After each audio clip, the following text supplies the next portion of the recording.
রাত্রিবেলা দুজনে এক জায়গায় থাকতে হবে, দুজনে প্রেম করতে হবে, ভালোবাসতে হবে, তাহলে সেই সংসারে মঙ্গল হবে। আর স্বামী ছাড়া হয়ে গেল, বউ একদিকে ছাড়া হয়ে গেল, সে সংসারে কোনোদিন মঙ্গল হয় না, অমঙ্গল হবে। এইগুলো তোমরা এখনো বিয়ে দেওয়া হয়নি, শুনে নাও। কোনোদিন যেন স্বামীর সঙ্গে ঝগড়াঝাটি করো না। যদি বাপের বাড়ি রাগ করেও আসতে হয়, স্বামীকে আঁচলে মাখবে, বেটে স্বামীকে সঙ্গে করলে বাপের বাড়ি যাবে। বুঝতে পারছো? দেখো কলির হাওয়া গরম, কখন যে তার মন অন্যদিকে চলে যাবে, ঘুরতে বেশিটা সময় লাগবে না। এখানে স্বামীকে আঁচলে বেঁধে বাপের বাড়ি যাবে, তাহলে দুইজনে যাবে বাপের বাড়ি, আবার যখনই শ্বশুর বাড়িতে আসবে আবার যুগলে চলে আসবে। কেমন? এইভাবে সংসারে মঙ্গল হবে। এবার সীতাদেবী বললেন, নারী জাতির শ্রেষ্ঠ অলঙ্কার হচ্ছে তার স্বামী। যে নারীর স্বামী নেই, তার জীবনে কোনো দাম নেই। যতই সোনার অলঙ্কার করো, যতই বড় বড় বালা করো, কিচ্ছু হবে না। আমি যাব। তুমি কি করতে যাবে সেটা? বলে আমি তোমাকে সেবা করার জন্য যাবো। বায়না ধরলো, লক্ষণ তুই তাহলে রাজত্ব দেখিস? বলে আমি ওসব রাজত্ব দেখতে পারবো না দাদা, আমি তোমাকে পিতার মতো শ্রদ্ধা করি, আর সীতামাকে আমি মায়ের মতো শ্রদ্ধা করি। আমি তোমাদের সেবা করবো, আমি যাবো। গেল লক্ষণ, তিন ভাই তিনজনে চলে গেল। তাহলে বাকি আছে কে? ভরত আর শত্রুঘ্ন। এরা ছিল দক্ষিণ দেশ, নন্দীগ্রাম, মামার বাড়ি। কোনো কোনো বৈশিষ্ট্য তাদের এনে শ্রাদ্ধ করেছিলেন। কোথায়? অযোধ্যায়। ভৃগুপুরাণে লেখা আছে 12 লক্ষ বিঘে জমি ছিল রামচন্দ্র বাবা দশরথের। 12 লক্ষ বিঘে জমি। ভরত শ্রাদ্ধ যেখানে রাম মন্দিরটা করে যাবে মোদী সরকার, ওখানে 12 লক্ষ বিঘে জমি ছিল দশরথের। 10,000 বিঘে এরিয়া করলে তার উপরে শ্রাদ্ধ হয়েছে 60,000 মুনি ঋষি ব্রাহ্মণ, যাদের মধ্যে অগ্নিযোদ্ধ, সেই ব্রাহ্মণ দিয়ে কাজ করেছে। 10,000 বিঘে এরিয়া, তার মানে এখান থেকে পিকনিক স্পট ছাড়িয়ে যাবে। তাহলে কত বড় এরিয়ার মধ্যে 60,000 মুনি ঋষি ব্রাহ্মণ শ্রাদ্ধ করেছে। বাবা শ্রাদ্ধে 1 লক্ষ সোনা দান করেছে। প্রত্যেক ব্রাহ্মণকে 250 গ্রাম করে সোনা দান করেছে। তোমরা পারবা? এখন 1,60,000 টাকা 70 টাকা ভরি হয়েছে, পারবে? অতটা সস্তা না। আর শোনা যায় সেই সময় দশরথের 100 লাখি সোনা ছিল, তা ছিল তাই দান করেছে। আপনাদের নেই তো কোথা থেকে দান করবে? প্রত্যেকের 250 গ্রাম করে সোনা দিয়েছে 1 লক্ষ ব্রাহ্মণকে। 1 লক্ষ গাভী দান করেছে। যে গাভী দুগ্ধ হয়, 4 কেজি করে দুগ্ধ হয়, সেই গাভী দান করেছে ব্রাহ্মণকে। 1 লক্ষ ভূমি দান করেছে। প্রত্যেকটা ব্রাহ্মণকে 4 বিঘে করে জমি দান করেছে 1 লক্ষ ব্রাহ্মণকে।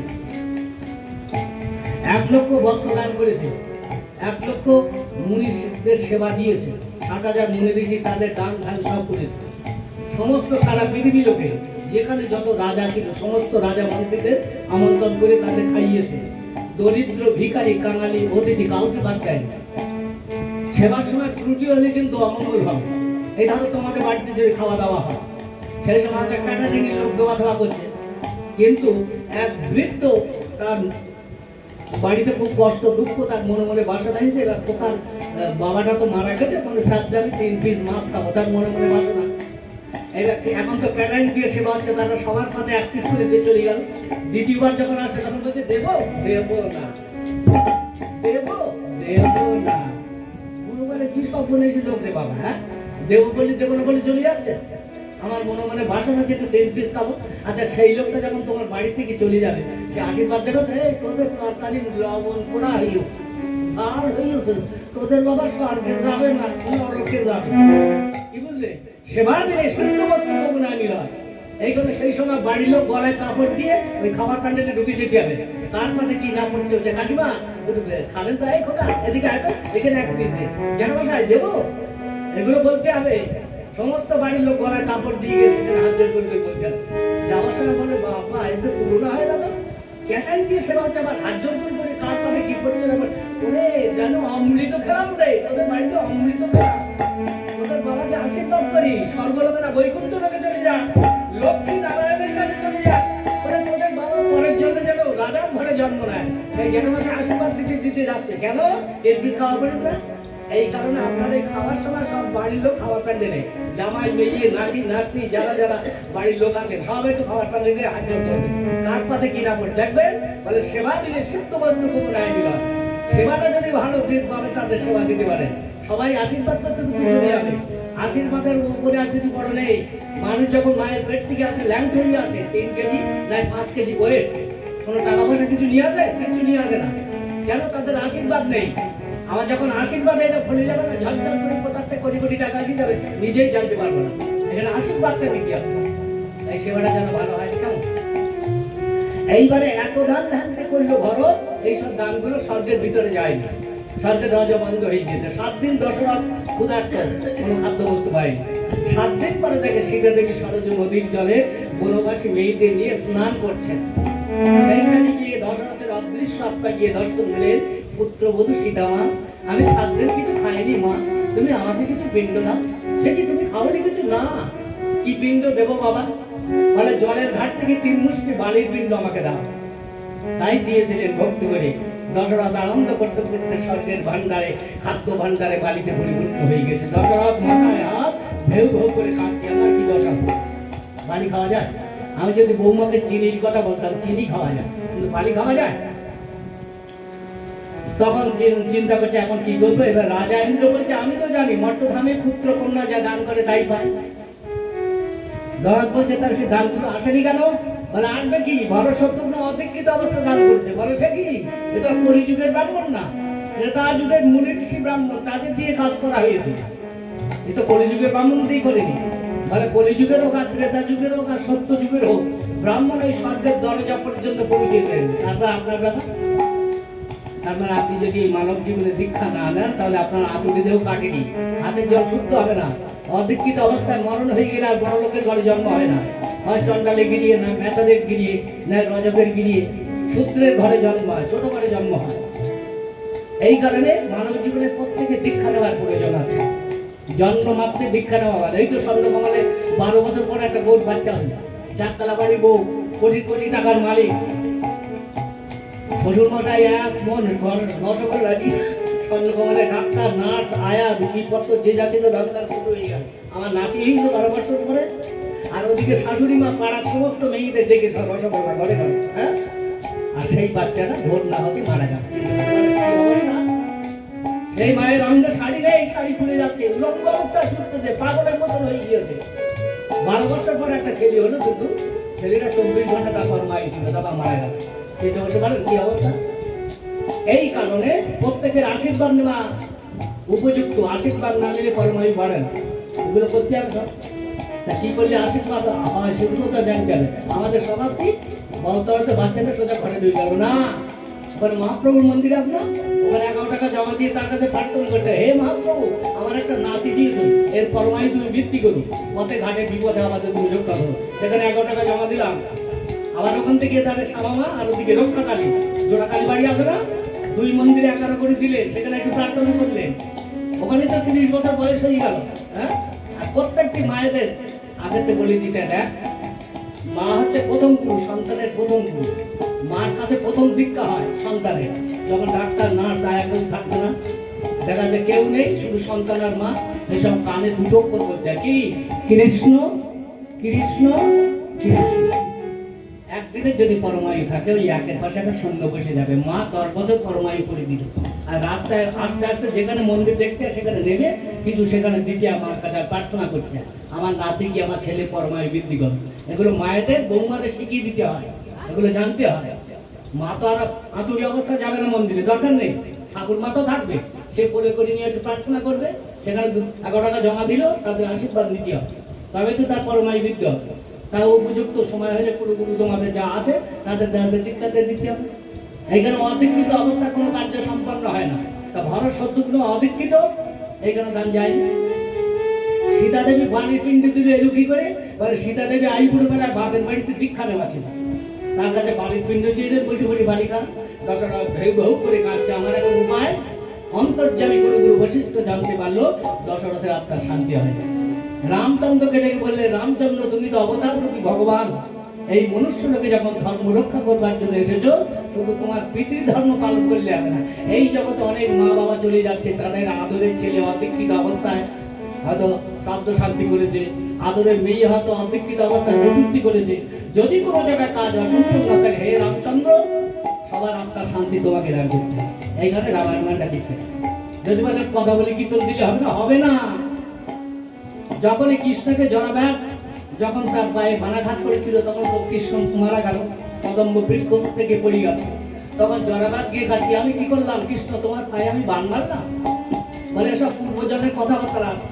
তুমি পূর্বজন্মে ছিলে বালির পুত্র অঙ্গদ, আমি অনাঘাতে তোমার বাবা খুব সাবধান ছিল, তোমার বাবাকে আমি মেরেছি, আর তুমি তো বানটা করতে গেলে তুমি তো জানো না, তাই তুমি মনে মনে প্রতিজ্ঞা করেছে প্রতিশোধ আমি বড় যখন হব প্রতিশোধ নেব। তবে এই ত্রেতা যুগে রাম অবতারে তুমি আমার প্রতিশোধ নিতে পারবে না। এর পরের জন্মে দাপর যুগ, সেই দাপর যুগে আমি কৃষ্ণ অবতার হব, আর তুমি হবে জরাবাগ, তোমার হাতের বানে আমার মৃত্যু হয়ে যাবে। সেই সময় বসুদেব দৈবকী কৃষ্ণের মা বাবা বেঁচে আছে, ওনারে বৃন্দাবনে নন্দঘর মা যশোমতী বেঁচে আছে। ওরা শুনে এসে কৃষ্ণকে বলছে, হে কৃষ্ণ তুমি চলে যাচ্ছ, তোমার বাবা মাকে উদ্ধার না করে চলে যাচ্ছ কেন, উদ্ধার করবে না? বলে না মা বাবা, আমরা তো তোমাকে উদ্ধার করতে আসিনি, তাহলে কে করবে? কেন মা তুমি জানো না ত্রেতা যুগে আমি রাম অবতার হয়েছিলাম, সেই রাম কাহিনী শ্রবণ করে তোমরা উদ্ধার হয়ে যাবে, কে শোনাবে? তুমি তো বাবা চলে যাচ্ছ। বলে কেন? ভক্ত হনুমান, হনুমানকে আমি আশীর্বাদ করেছি, 4 যুগ আমার, সেই হনুমান তোমাদের রামদাস শোনাই তোমাদের উদ্ধার করবে। তা হনুমান 4 যুগ আমার, আর হনুমানের হাতে দায়িত্ব দিয়েছে রামচন্দ্র, স্বয়ং কৃষ্ণ ভগবান। যেই কলিযুগের মানুষ অনেক বিপদে পড়বে, যার গেটের সম্মুখে হনুমানের মূর্তি থাকবে আর হনুমানের পতাকা থাকবে, সেই বাড়িতে কোনো শত্রু যদি শত্রুতা করতে আসে না, তার সমস্ত সংসার ধ্বংস হয়ে যাবে। হনুমানের যে পতাকাটা থাকবে, সেই পতাকার মাঝখানে থাকবে হনুমানের মূর্তি, ডান হাতে গদা থাকবে, সেই পতাকা যত উঠবে স্বাধীনতা দিবসের মতন, শত্রু এসে দাঁড়িয়ে আছে ক্ষতি করবে এই বাড়িতে, শত্রু তখন প্রাণ চলে, হ্যাঁ হনুমান, হ্যাঁ হনুমান, ওই পতাকা যত উঠবে শত্রু তত ক্ষয় হবে, তার বংশ ধ্বংস হয়ে যাবে। এখানে বাড়িতে হনুমানের মূর্তি এখানে রাখতে হবে, হ্যাঁ বড় দেখে একটা মূর্তি রাখতে হবে, আর হনুমানের পতাকা যত উঠবে। কৌরবদের যখন যুদ্ধ হলো পাণ্ডবদের, তখন অর্জুনের রথের সারথি কৃষ্ণ হয়েছিল না, আর ধ্বজের ওপরে কার পতাকা ছিল? হনুমানের পতাকা ছিল না। এই কারণে তো কৌরবেরা হেরে গেল, কৌরব ধ্বংস হয়ে গেল, তারা শত্রুতা করেছিল। এখানে এই বাড়িটা হচ্ছে রথ, এই রথের ঠিক গেটে ঢুকতি ওখানে হনুমানের পতাকা উঠবে, আর নিচে একটা হনুমানের মূর্তি থাকবে। দর্শন করার সঙ্গে সঙ্গে তার ক্ষতি হতে আরম্ভ করবে, আপনার মঙ্গল হবে, আপনার বাড়িতে আর কোনো ক্ষতি হবে না। সে বাড়িতে রাহু ঢুকবে না, সে বাড়িতে কেতু ঢুকবে না। তবে কখন করতে হবে সেটাও বলে দেবো, গানের ভিতর থেকে বলবো। যদি আপনারা পালন করতে পারেন, জীবন আপনাদের ধন্য হয়ে যাবে। এগুলো সংসারী মানুষদের খুবই প্রয়োজন, এগুলো করবেন। রামচন্দ্রকে ডেকে বলেছিল, কোনো কোনো বৈশিষ্ট্য তোমার পিতার আত্মার শান্তি হয়নি, তা তোমাকে একটা যজ্ঞ করতে হবে। বলে ঠিক আছে, তাই হবে। রামচন্দ্র যথারীতি 14 বছর বনবাসে গিয়ে সীতা হরণ হয়ে গেল, রাবণ মাংস ধ্বংস করে দিয়ে সীতাকে উদ্ধার করে দেশে ফিরলেন। সীতা দেবীর মনের বাসনা হয়েছে 14টা বৎসর তো বনে বনে কেটে গেল, এবার একটু সংসার করি। নারী জীবন সম্পূর্ণ করতে গেলে কি করতে হবে? না কোটি কোটি টাকা তার হাতে তুলে দিলে নারী জীবন সম্পূর্ণ হয় না। যতক্ষণ না তুমি সন্তানের মা না হচ্ছ, ততক্ষণ নারী জীবন সম্পূর্ণ হবে। তুমি যদি ওরে বাবু খুব কষ্ট হয় গো, একটা সন্তান যখন বেরোবে, কি কষ্ট, মেয়ে ছেলে অনেকে মনে করে হোক কষ্ট, হোক কষ্ট, একটা সন্তান যদি নিতে হয় তাও নিতে হবে, নইলে নারী জীবন সম্পূর্ণ হবে। কেমন? তার সন্তানের মা হতে হবে, সন্তানের মা হলে তার নারী জীবন সম্পূর্ণ হবে। সেই সীতা মা লক্ষ্মী ভগবান এই পৃথিবীর লোকে ধর্ম রক্ষা করবার জন্য 26 বার, কখনো অবতার, কখনো অবতরী, কখনো অবতীর্ণ, কখনো অংশ, কখনো কলা, কখনো পুংস, কখনো বিভূতি রূপে 26 বার এই ধরাধামে আবির্ভূতের ধর্ম রক্ষা করেছে। কোনো কালে কিন্তু সংসার করতে পারেনি, কিন্তু তেদা থেকে রাম অবতারে সীতার মনোবাসনা পূর্ণ করতে হয়েছিল। কি চাও সীতা? বলে আমি মা হতে চাই। পূর্ণ করেছিলেন রামচন্দ্র। দেখতে দেখতে সীতা দেবী পঞ্চমার গর্ভবতী অবস্থা। আমাদের মতো প্রসন্ন মানুষ সীতাকে কলঙ্ক দিল। সীতা দেবী এতদিন অসৎকারণে ছিল, তার নাকি স্বভাব ভালো নেই। রামচন্দ্র অন্তর কাছে বলে কি, এই ভেতু বাঙালি যদি একদিন অন্ন না খায়, মনে হয় কতকাল অন্ন খায়নি। একদিন যদি জ্বর হয়, সে যদি অন্ন না খায়, তারপরের দিন যদি জ্বর ভালো হয়ে যায়, মনে হয় আজকে যেন কি সুন্দর, আমার মনটা অন্তরটা ভালো। কেন গো? আরে যেন মনে হয় কতকাল অন্ন খায়নি, আজকে দুটো অন্ন খেয়েছি। এই ভেতু বাঙালি যে মা লক্ষ্মী সবার ঘরে ঘরে অন্ন দান করে, আর তার নামে কলঙ্ক। রাবণ বাইরে যাই বলুক না কেন, রাবণের মতো ভক্ত হয় না মা। রাবণ কত বড় ভক্ত ছিল জানো? রাত 12টার সময় অশোক কাননে যেত, সেখানে গিয়ে নিজের নয়ন জলে সীতা দেবীর পদধৌত করতেন, রাত ঘন্টা বাজিয়ে সীতামাকে আরতি করতেন, আকাশ পেলে দুটো হস্ত তুলে দিতেন। ইন্দ্রদেব সচী রানীর কাছ থেকে সেই সমুদ্র মন্থনকালে যে পারিজাত পুষ্প উঠেছিল, সেই পারিজাতের পুষ্পের মালা আমার হাতে দাও। ইন্দ্রদেব শূন্য থেকে সেই পারিজাত পুষ্পের মালা দিতেন, আর রাবণ সেই পুষ্পের মালা নিয়ে মায়ের গলায় পরাতেন, মা আমি জন্মে জন্মে যেন তোমার চরণের দাস হয়ে তোমাকে সেবা করতে পারি। রাবণ বাইরে যাই বলুক না কেন, রামের মতো ভক্ত হয় না। সেই রাবণের নামে কলঙ্ক রামচন্দ্র সহ্য করতে পারলেন না। ওই গর্ভবতী অবস্থায় লক্ষ্মণকে দিয়ে বাল্মীকির তপবনে আবার 12 বৎসরের জন্য নির্বাসন দিলেন। চিন্তা করুন, আজ বৃহস্পতিবার না, অনেকে লক্ষ্মী ঘর পাবে কিসের জন্য? ধনের জন্য। তো ধন না দিলে ঘর বাড়ি হবে? পয়সা যদি আপনার না, ঘর বাড়ি করবেন কি করে? সেই লক্ষ্মীকে বনবাসে পাঠিয়ে দিল। কত দুঃখ বলো, 14টা বছর, আবার এই 12 বছর, 26 বছর যে লক্ষ্মী ঘরে ধান দেয়, যাকে কোজাগরী লক্ষ্মী রূপে পূজা করেছিলে, যাকে দীপান্বিতা লক্ষ্মী পুজো করেছিলে, আর এই জগতের বাবার মায়েদের বনবাসে দেবে? আলু ভাতে খাইয়ে রাখবে, কলমি শাক সিদ্ধ খাওয়াবে, তবু বনবাসে দেবে না। কেন? সে মাতার কথা আছে না, একটা বউ বুঝতে পারে না, বনবাসে পাঠিয়েছে। বেশি সম্মান আছে না, এই জগতে ছেলেদের বেশি সম্মান আছে, কখনো বউকে বনবাসে পাঠাবে না। কিন্তু রামচন্দ্র পাঠিয়েছিলেন। কেন? রামচন্দ্র একটা দোষ ছিল, সে হচ্ছে মহারাজা, রাজ চক্রবর্তী। প্রজাদের কথা যদি না আসে তাকে রাজ চক্রবর্তী মহারাজা বলে কেউ মানবে না। তাই দিতে হয়েছিল সীতা লক্ষ্মীকে বনবাসে। রামচন্দ্রের কি ইচ্ছা হয়? রামচন্দ্রের ছিল জিতেন্দ্রীয় ধর্ম, অনুকূল ধর্ম, এক সীতাপতির অন্য কিছু জানি না। যে শূর্পণখা রামকে বিয়ে করতে এসেছিল, মানে এত সুন্দর, যার চরণের দেখতে এত সুন্দর, না জানি বদন কাটা কত সুন্দর। একটা রাত্রি যদি ওই ভগবানের সহবাস করতে পারতাম, অন্তর থেকে প্রতিজ্ঞা করেছিল শূর্পণখা, এই জন্য তুমি আমাকে পাবে না, এই জন্য আমার জিতেন্দ্রীয় ধর্ম, এই জন্মে আমার অনুকূল ধর্ম, আমি এক সীতাপতি রেখে অন্য কিছু জানি না, চিনি না, বুঝি না, তবে তোমার মনোবাসনা আমি পূর্ণ করবো। শূর্পণখা, তুমি যখন আমাকে স্বামী রূপে পেতে যাও, এর পরের জন্মে দাপর যুগে কৃষ্ণ অবতারে তুমি মথুরায় জন্ম নেবে, কুবজা রূপে জন্ম নেবে, তোমার পিঠে একটা কুচ করে দেবো, তোমার দেহটা আলকাতরা সুন্দরী করে দেবো। কোনো পুরুষ যদি তোমার দিকে দেখে, তাহলে সবাই তোমাকে থুতু ফেলবে। পরে আমি যখন বৃন্দাবন লীলা শেষ করে মথুরায় চলে যাব, সেই সময় তোমাকে আমি দর্শন দিয়ে তোমার কুচকে আমি ভালো করব, তোমাকে স্পর্শ করে তোমার দেহটা আমি পদ্মস্বরূপ, মানে দিব্যকান্তি রূপ দেবো। তুমি একদিনের জন্য আমাকে চেয়েছিলে না, তোমার ঘরের ভিতরে আমি 12 বছর তোমার সঙ্গে লীলা করবো। চিন্তা করতে পারো? বলেছিল একটা রাত্রি যদি শূর্পণখা বলেছিল, একটা রাত্রি যদি আমি রামকে পেয়ে যাই, তাহলে আমার না জানি জীবনটা ধন্য হয়ে যাবে। একটা রাত্রি বসানো করেছে ভগবান, 12 বছর ছিল কুবজার ঘরে। তাহলে রাক্ষসকুল শেষ হয়ে গেল, মানব জন্ম পেল, কুবজা হলো, মথুরা জন্ম হলো। এবার বলছে তুমি যে বৃন্দাবন লীলা করেছো, ওই লীলা আমার সঙ্গে তুমি বর্ণনা করো। এই জন্য হবে না কুবজা, এরপরে আসবে কলিযুগ। সেই কলিযুগে তুমি হবে কাশী মিশ্র। তোমার ওই কাশী মিশ্রের উদ্যান হবে পুরীধামের যে দেখছো, পুরীধাম, পুরীধামের এই জায়গাটা হবে কাশী মিশ্রের ধাম। ওইখানে জগন্নাথ, বলরাম, সুভদ্রা প্রতিষ্ঠা হবে। আর একটা গম্ভীরার মন্দির থাকবে, সেই গম্ভীরার মন্দিরের ভিতরে আমি মহাপ্রভু হয়ে জন্ম নেব। সেখানে 3.5 জন ভক্ত থাকবে, রায় রামানন্দ, স্বরূপ দামোদর আর শ্রীকি মাহিতি। আমি গম্ভীরার ভিতরে আমি ওই বৃন্দাবন লীলা বর্ণনা করব। আর তুমি বাইরে একটা খুঁটি থাকবে, খুঁটির গায়ে হেলান দিয়ে 7 দিন ধরে তুমি ওই লীলা কথা শ্রবণ করবে। চিন্তা করবে, সেই শূর্পণখা সে হলো কুবজা। আবার কলিযুগে পুরুষ হয়ে জন্ম নিল কাশী মিশ্র। সেই কাশী মিশ্র পুরীধামে জন্ম হলো, তার মাঠে, তার উদ্যানে জগন্নাথ বলরাম মন্দির প্রতিষ্ঠা হলো, সুভদ্রার মন্দির। সেখানে আবার একটা বিমলা মন্দির আছে না, গেছেন তো? জগন্নাথের মন্দিরে বিমলা মন্দির আছে, মায়ের মন্দির, সব কিন্তু কাশী মিশ্রের জায়গা ওগুলো সব। তাহলে কত পুণ্য ভার করেছে না জানি, শুধু একবার ভগবানকে প্রতিরূপে চেয়েছিল। তা আপনাদের মতো নারী যদি একবার মনে মনে ভাষা না, হে ভগবান, আমি যদি প্রতিরূপে তোমাকে একবার পেতাম, না জানি আমার জীবনটা ধন্য হয়ে যেত। এইভাবে যদি মনের মধ্যে বাসনা থাকে, একদিন না একদিন তুমি ভগবানকে স্বামী রূপে পাবে।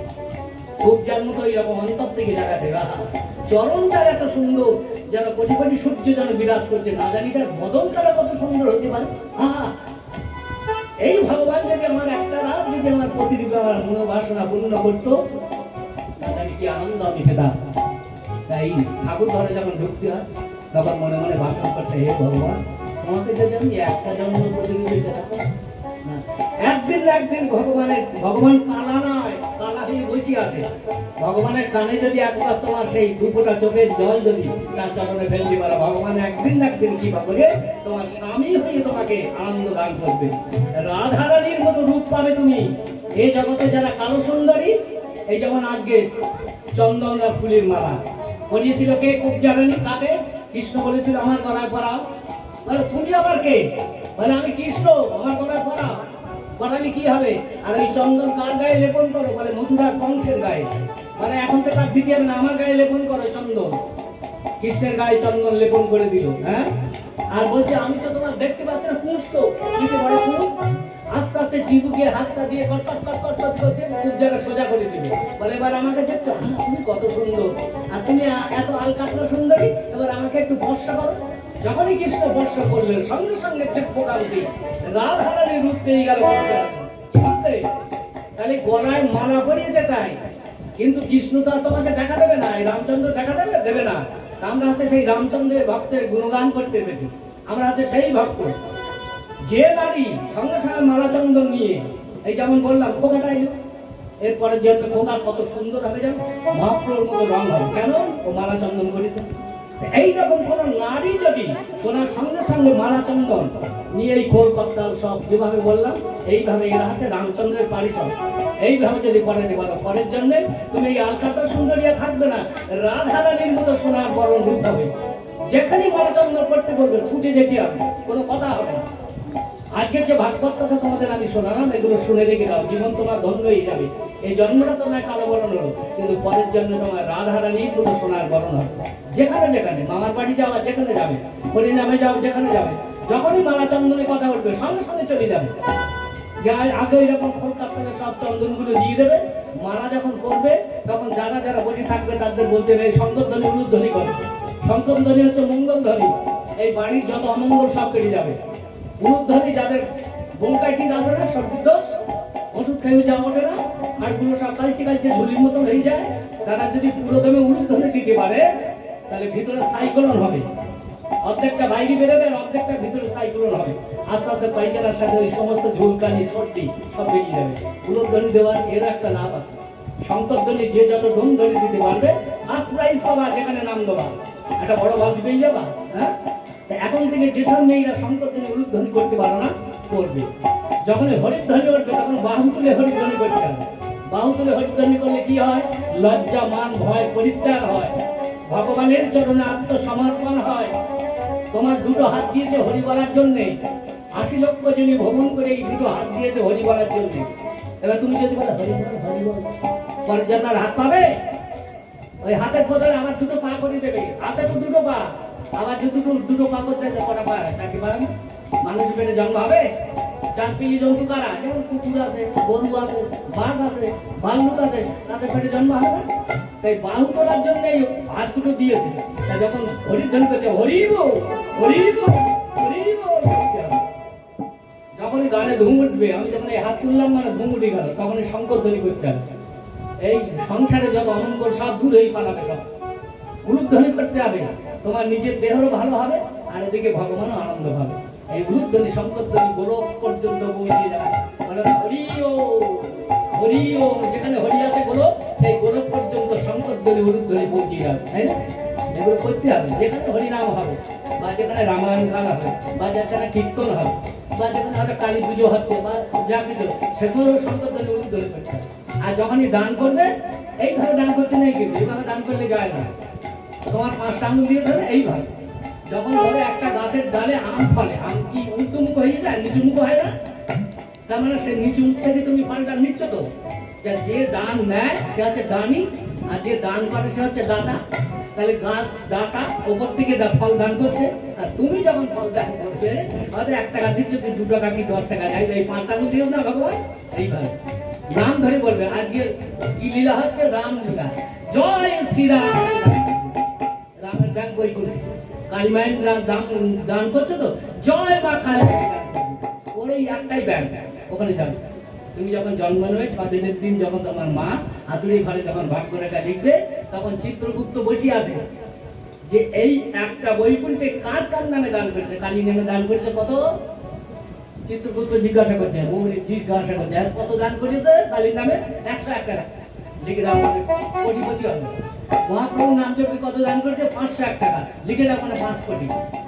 এইগুলো ওই মা যখন হাতুড়ি ঘরে ভাগ্য রেখা লিখবে, এইগুলো তোমার কপালে লেখা পড়বে। এইগুলো সব তুমি পেয়ে যাবা। এই জন্য তুমি জন্ম নিয়েছো, এই পূর্ব জন্মের দান এই জন্য পেয়ে যাবো। তা আজকেও তোমাদের দান করতে হবে। কোথায়? আগে সীতা মা হচ্ছে লক্ষ্মী, তার ছেলে লক্ষ্মী দীক্ষা টিক্ষা নেবে, দীক্ষা যখন নেবে তখন তো দক্ষিণে কোথায় পাবে, ওরা তো মনে ভিখারি ছেলে কোথায় পাবে, তাহলে আপনারা দেবেন তো, দিলে তবেই তো সেই দানটা যাবে। তা যখনই দান করবেন জয় শ্রীরাম বলে দান করবেন, তার ঠিক বৈকুণ্ঠের ব্যাংকে চলে যাবে, কেমন এগুলো জানতে হবে। তাহলে এবার রামচন্দ্র সীতা